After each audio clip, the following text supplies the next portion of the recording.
جو ایک نیکی کی نیت کر لے گا اور ابھی نیکی کی نہیں، نیت کرنے پر بھی اللہ تعالیٰ ایک نیکی عطا فرما دیں گے۔ اس لیے کہتے ہیں کہ جب ہم صبح آنکھ کھلتی ہے اور ہم نیند سے اٹھنے کی دعا کرتے ہیں، پڑھتے ہیں، اور پھر وضو کی طرف جاتے ہیں اور تہجد پڑھتے ہیں، اسی وقت نیت، اے اللہ میں تو تیرا بندہ ہوں، ایمان والا ہوں، جتنے احکام بھی آج میری طرف متوجہ ہوں گے میں نیت کرتا ہوں اور کوشش کروں گا کہ تیرے احکام کو پورا کروں گا۔ اس نیت کرنے پر اس جو نیکی ملتی ہے ان احکام کو پورا کرنے کی نیکی تو اللہ عطا فرما دیں گے۔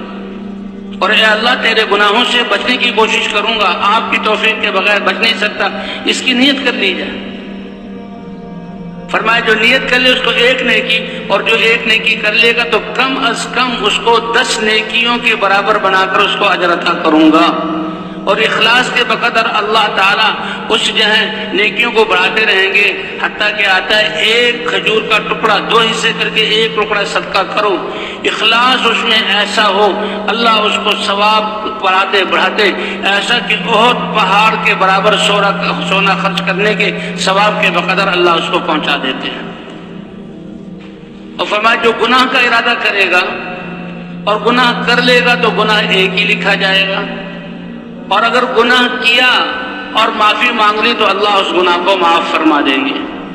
بلکہ ایک روایت میں تو آتا ہے کہ جو آدمی گناہ کا ارادہ کرے اور پھر اس کو اللہ کا خوف کہ یہ اللہ کی نافرمانی ہے، میں تو اپنے رب سے ڈرتا ہوں، اور اللہ کے ڈر کی وجہ سے یہ جو ہے گناہ چھوڑ دے تو اس پر بھی اس کے لیے ایک نیکی لکھی جاتی ہے۔ تو بھئی کامیابی کا سرمایہ اللہ نے سب انسانوں کو برابر دیا، وہ اس کے دل کا یقین ہے اور جسم سے نکلنے والے اعمال ہیں، اور ہر وقت ان جسم سے اعمال، اب ہم اس میدان میں بیٹھے ہوئے ہیں، یہ بیٹھنا ایک عمل ہے، اللہ رسول کی بات سن رہے ہیں یہ ایک عمل ہے، آنکھوں سے دیکھ رہے ہیں اپنے مسلمان بھائیوں کو یہ ایک عمل ہے، دل میں نیت بن رہی ہے ایک عمل ہے، اور پھر مسلمانوں کے ساتھ مل کر بیٹھے ہوئے ہیں۔ وہ تو چند مسلمان بھی جمع ہو جائیں، مل کر بیٹھ جائیں تو اللہ ان کے جمع ہونے پر اپنی محبت کو واجب کر دیتے ہیں۔ حضور صلی اللہ علیہ وسلم اپنے حجرہ شریف سے مسجد نبوی میں آئے اور کچھ صحابہ آپس میں باتیں کر رہے تھے۔ اللہ کے رسول صلی اللہ علیہ وسلم نے فرمایا، اے میرے صحابہ تم کیا بات کر رہے ہو؟ اللہ کے رسول نعمت اسلام کی ملنے پر ہم اللہ کی حمد بیان کر رہے ہیں۔ یہ بات ہوئی نا کہ ہم رب کا شکر ادا کریں، اللہ نے ہمیں یہ نعمت دی ہے، اتنی بڑی دولت دی ہے، اتنی بڑی امانت دی ہے، شکر کرنے پر اللہ نعمت کو بڑھائیں گے۔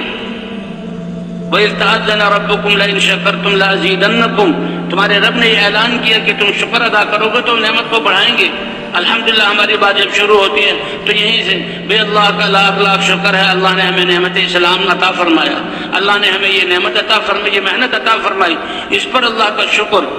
دل سے بھی جو ہے احسان مندی ہو، زبان سے بھی اللہ کا شکر ہو، اور تیسرا درجہ یہ ہے کہ جو نعمت ہے اس کے جو تقاضے ہیں اس کو اپنے آپ کو اس پر پیش کرنا۔ جو کچھ سنا گیا اللہ اس پر عمل کرنے والا اور آگے لوگوں تک پہنچانے والا بنائے۔ مزید اس کا ہی بیانات